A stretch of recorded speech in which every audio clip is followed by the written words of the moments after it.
अस्सलाम वालेकुम दोस्तों, क्या आप लोग भी दुबई से पुर्तगाल जाना चाहते हैं, वहाँ जाके सेटल होना चाहते हैं या वहाँ जाके सिटीज़न लेना चाहते हैं? क्योंकि पुर्तगाल का जो पासपोर्ट है वो काफ़ी ज़्यादा जल्दी मिलता है अगर आप लोग लीगल जाते हैं या इलीगल जाते हैं। पुर्तगाल में जो इमिग्रेशन के लॉज हैं वो काफ़ी ज़्यादा नरम हैं।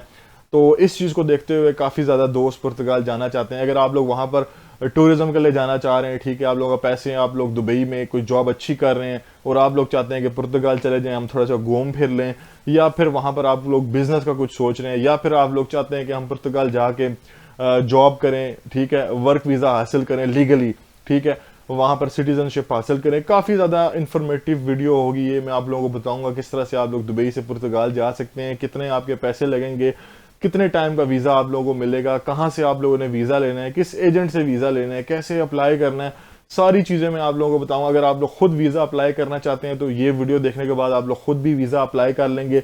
बैंक स्टेटमेंट के बारे में बताऊंगा, जिन लोगों का वीज़ा प्रोफेशन लो है, ठीक है, लेबर का, उनको बताऊंगा किस तरह से वीज़ा अप्लाई करें। जिन भाइयों की मेन चीज़ बैंक स्टेटमेंट नहीं है वो बताऊंगा किस तरह से आप लोगों ने बनानी है।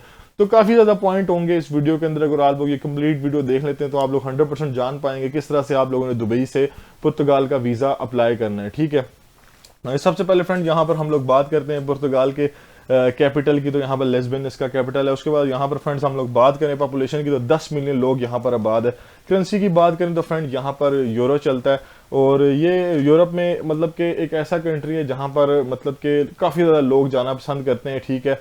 सेटल यानी कि यहाँ का जो सिस्टम है ना वो मतलब कि सेटलमेंट बहुत करवाता है लोगों को, असाइलम के थ्रू यहाँ पर सेटलमेंट होती है, ठीक है। काफ़ी ज़्यादा लोग जो जर्मनी में भी हों, यूके से भी लोग यहाँ तक के पुर्तगाल में आते हैं पासपोर्ट हासिल करने के लिए और उसके बाद अपनी ड्रीम कंट्री में चले जाते हैं। तो देखें वीज़ा कैसे आपने इसका अप्लाई करना है, क्या इसका प्रोसेस है, मैं आप लोगों को स्टेप बाय स्टेप बता दूं। सबसे पहले देखें, आप लोगों को पुर्तगाल का वीज़ा अप्लाई करने के लिए डॉक्यूमेंट्स चाहिए होते हैं, रिक्वायरमेंट्स इसकी होती हैं, वो मैं आप लोगों को बताता हूँ। देखें, सबसे पहले आप लोगों को कहाँ पर फाइल सबमिट करनी है, वीएफएस में आप लोगों ने फाइल सबमिट करनी है अपनी प्रॉपरली तैयार करके, ठीक है। आप लोगों ने अपने जितने भी डॉक्यूमेंट्स हैं सारे वो रेडी करके लगाने होंगे प्रॉपर। कोई भी डॉक्यूमेंट्स कोशिश करें फेक ना हो, जेन्युइन डॉक्यूमेंट्स लगाएं। प्रोफाइल स्ट्रॉन्ग करने के काफ़ी ज़्यादा तरीके होते हैं, उन पे आप लोग अमल करें और अपना वीज़ा अप्लाई करें। तो यहाँ पर फ्रेंड्स हम लोग बात करते हैं कितने टाइम का आप लोगों को वीज़ा मिलेगा।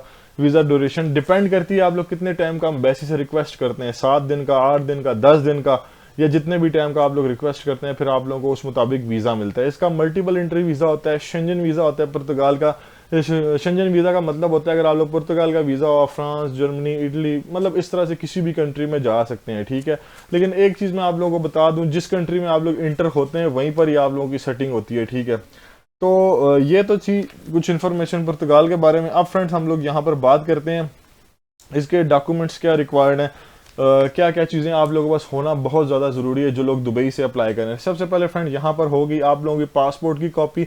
आप लोगों का जो पासपोर्ट है वो कम से कम लास्ट 6 मंथ वैलिड होना चाहिए। उसके बाद फ्रेंड यहाँ पर आप लोगों का जो यूएई का वीज़ा है, रेजिडेंस वीज़ा है, उसकी कॉपी होगी।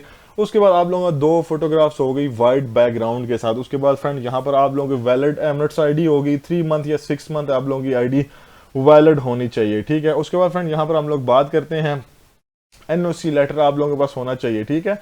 एनओसी लेटर आप लोगों के पास होना चाहिए। अगर नहीं भी है तो उसका कुछ ना कुछ हो जाता है, लेकिन ये है कि आप लोगों के पास एनओसी लेटर लाजमी होना चाहिए। सैलरी स्लिप्स भी हो जाती हैं, उसमें मसला नहीं होता, लेकिन कोशिश करें कि जेन्युइन डॉक्यूमेंट्स लगाएं, कोई भी फेक डॉक्यूमेंट ना लगाएं, ठीक है। फेक डॉक्यूमेंट पे आप लोगों का वीज़े का मतलब कि चांसेस थोड़े से कम होते हैं, लेकिन लग भी जाते हैं। लेकिन यही है कि आप लोग कोई भी फेक डॉक्यूमेंट ना लगाएं कभी भी, जब भी आप लोग वीज़ा अप्लाई करें, ठीक है। उसके बाद फ्रेंड हम लोग यहाँ बात करते हैं बैंक स्टेटमेंट के बारे में। अब मजीद हम बैंक स्टेटमेंट के बारे में बात करते हैं, किस तरह से आप लोगों ने तैयार करनी है, कितनी होनी चाहिए, और उन दोस्तों की बात करते हैं जिनका वीज़ा प्रोफेशन लो है, सैलरी कम है उन लोगों की। देखें, सबसे पहले बैंक स्टेटमेंट बनाने के लिए मैं अपनी काफ़ी वीडियोस में बताता रहता हूँ, लेकिन मैं आज आप लोगों को फिर से बताऊंगा थोड़ा गाइड, क्योंकि जो न्यू लोग होते हैं, जो नए लोग आते हैं, उन्होंने वो वीडियोस नहीं देखी होती। तो हो सकता है कोई पुर्तगाल का अप्लाई करना चाह रहा हो दुबई से, तो उसके लिए ये वीडियो बड़ी ज़्यादा ज़बरदस्त होगी। देखें, सबसे पहले अगर मान लो आप लोगों की सैलरी 1500 दिरहम है। अब लोग कहते हैं 1500 दिरहम वाला के दुबई में अकाउंट नहीं खोल सकता, हालांकि 1000 दिरहम वाले लोग भी अकाउंट खोल के बैठे होते हैं दुबई में, ठीक है। कुछ ऐसे बैंक्स हैं जो आप लोगों को ऑनलाइन, उनकी ऐप्स होती हैं, आप लोग डाउनलोड करके उनका अकाउंट बना सकते हैं। अब देखें, सैलरी आप लोगों की अगर 1500 है, आप लोग कोशिश करें 6 मंथ तक उसे सेव करें, बिल्कुल सेव करें। ठीक है, आप लोगों का खाना पीना है, आप लोग कोशिश करें 1000 दिरहम सेव करें 6 मंथ तक, 6000 दिरहम हो गया। उसके बाद फिर आप लोगों ने स्टेटमेंट कैसे बनानी है, ठीक है। थोड़ा सा लेंथी प्रोसेस होता है उन लोगों के लिए जो कि जिनके पास ज़्यादा पैसे नहीं होते या स्टेटमेंट नहीं होती, ठीक है। उन लोगों ने इस तरह से करना है। कोशिश करें अगर आप लोगों का कोई दोस्त है या कोई भाई है या कोई ऐसा मतलब कि है दुबई में जो आप लोगों के अकाउंट में अपने पैसे दिलवा देगा, तो फिर तो बहुत ही ज़्यादा ज़बरदस्त काम हो जाएगा, ठीक है। फिर आप लोग अपनी सैलरी, उस अपने दोस्त की सैलरी और 2-3 दोस्तों की सैलरी मिलकर डलवाएं अपने अकाउंट में, ठीक है। वहां से फिर आप लोग थोड़ी थोड़ी करके उनको निकाल के दें थोड़े थोड़े दिन बाद, ठीक है। तो उससे क्या होगा कि आप लोगों की एक अच्छी स्टेटमेंट शो होगी, ठीक है। उस तरह से अगर आप लोगों के अकाउंट में 10-15 हज़ार दिरहम की भी स्टेटमेंट बन जाती है तो वो मतलब कि अच्छी मानी जाएगी, क्योंकि मतलब बैलेंस आ रहा है जा रहा है आ रहा है जा रहा है, तो उस तरह से भी वीज़ा लगने के चांस होते हैं। बाकी तो देखें 50-60 हज़ार दिरहम भी होते हैं लोगों के अकाउंट में, तो उनका वीज़ा रिफ्यूज़ हो जाता है। ये नहीं कह सकते कि स्टेटमेंट की वजह से वीज़ा रिफ्यूज़ होता है अगर प्रॉपरली आप लोगों ने अप्लाई किया हो। अब बात करते हैं जी जिन लोगों का लो प्रोफेशन वीज़ा। देखें यहाँ पर आप लोग भी यूट्यूब पे कितनी सारी ऐसी वीडियोज़ है जो लो प्रोफेशन पे वीज़ा लगता है। प्रॉपर अगर आपने अप्लाई किया होगा, डॉक्यूमेंट्स जो आप लोगों को बताए हैं पूरे करके, ठीक है, होटल बुकल, travel plan, cover letter, itinerary, इस तरह की चीज़ें अगर आप लोगों ने साल लगाई होंगी तो वीज़ा के चांसेस और भी इंक्रीज हो जाते हैं, ठीक है। तो मैं कहूँगा कि जो प्रोफेशन है उस पर आप लोग ना जाएं यार, बड़े बड़े मैनेजर लेवल का भी वीज़ा रिफ्यूज़ हो जाता है, ठीक है। तो ये नहीं कह सकते। और ट्रैवल हिस्ट्री की बात करते हैं कि ट्रैवल हिस्ट्री होना ज़रूरी है। तो यार देखें कई लोग ऐसे होते हैं जिनके पास बहुत ज़्यादा ट्रैवल हिस्ट्री होती है, उनका भी वीज़ा रिफ्यूज़ हो जाता है। तो देखें वीज़ा अप्लाई करते वक्त आप लोग घबराया ना करें, प्रोफेशनली आप लोग अप्लाई करवाया करें किसी से भी, ठीक है। अगर आप लोग दुबई में और आप लोग हमारी सर्विस लेना चाहते हैं, ठीक है, आप लोग हमसे अप्लाई करवाना चाहते हैं, हम भी आप लोगों के लिए अप्लाई कर देंगे। लेकिन उसमें क्या होगा कि आप लोगों को कहीं पर भी नहीं जाना पड़ेगा, ठीक है। मतलब आप लोगों को पता है दुबई में या सऊदीया में काफ़ी ज़्यादा किराया होता है आना जाना, डॉक्यूमेंट्स दे के आना। आप लोगों ने सिंपली अपने सारे डॉक्यूमेंट्स जो हम आप लोगों को बताएंगे वो स्कैन करके पीडीएफ में हमें सेंड करने हैं। हम आप लोगों की कंप्लीट फाइल रेडी करके आप लोगों को देंगे, फिर आप लोगों ने जाके सबमिट करनी है। आपको अपॉइंटमेंट भी ले देंगे, कोई टेंशन वाली बात नहीं होगी। सिर्फ आप लोगों को एक चक्कर लगेगा, ज़्यादा चक्कर भी नहीं लगेंगे, और बहुत ही कम पैसों में आप लोगों का काम हो जाएगा। मतलब कि बहुत ज़्यादा पैसे नहीं लगेंगे। नॉर्मली अगर आप लोग खुद भी अप्लाई करते हैं तो आप लोगों का 50-60 हज़ार खर्चा आ ही जाता है। तो अगर आप लोग हमसे अप्लाई करवाएंगे तो हम भी आप लोगों के लिए अप्लाई कर लेंगे, ठीक है। हर बंदे की अपनी अपनी फीस होती है। अगर आप लोग दुबई से अप्लाई करवाते हैं, दुबई में भी नॉर्मली हर जो एजेंट है फाइल मतलब रेडी करने की 800, 1000, 1200, कुछ लोग इससे भी ऊपर दिरहम फीस लेते हैं, ठीक है, एम्बेसी फीस छोड़ के। तो हर बंदे की अपनी अपनी फीस होती है, ठीक है। जो जितना मतलब कि ज़्यादा माहिर होता है वो उतनी ज़्यादा फीस चार्ज करता है। तो ये कुछ बात होगी जी, ठीक है। तो ये सारी चीज़ें थी। उम्मीद है आप लोगों को वीडियो पसंद आई होगी। देखिए इस वीज़ा पे जाके आप वर्क वीज़ा में कन्वर्ट कर सकते हैं, ठीक है, हर कंट्री में कन्वर्ट कर सकते हैं, लेकिन रूल्स होते हैं, ठीक है। आप लोगों ने जॉब फाइंड की, आप लोग गए पुर्तगाल में, ठीक है, वहां पर एम्प्लॉयर फाइंड किया और आप लोग वापस आ गए, वहां से भी इन आउट होकर भी प्रोसेस हो जाता है। कुछ कंट्रियां वहीं पर ही आप लोगों का वीज़ा चेंज कर देती हैं, जैसे कनाडा, अमेरिका हो गया, ठीक है। तो अगर आप लोगों के पास बैंक स्टेटमेंट नहीं है तो आप लोग यूएस का वीज़ा अप्लाई कर सकते हैं। ट्राई ज़रूर किया करें। असल में देखें जो लोग ट्राई नहीं करते उनको वीज़ा नहीं मिलता, ठीक है। बाकी जो लोग ट्राई करते हैं, ऐसे ऐसे लोग भी हैं जिनके पास कम स्टेटमेंट होती है और उनका वीज़ा लग जाता है, वो पहुंच जाते हैं। तो मतलब कि देखिए रिस्क लेने में कोई ख़राबी नहीं है, वरना तो वीज़ा तो किसी का भी रिफ्यूज़ हो सकता है। ऐसे ऐसे लोग हैं जिनकी करोड़ों रुपए की स्टेटमेंट है, उनका भी वीज़ा रिफ्यूज़ हो जाता है।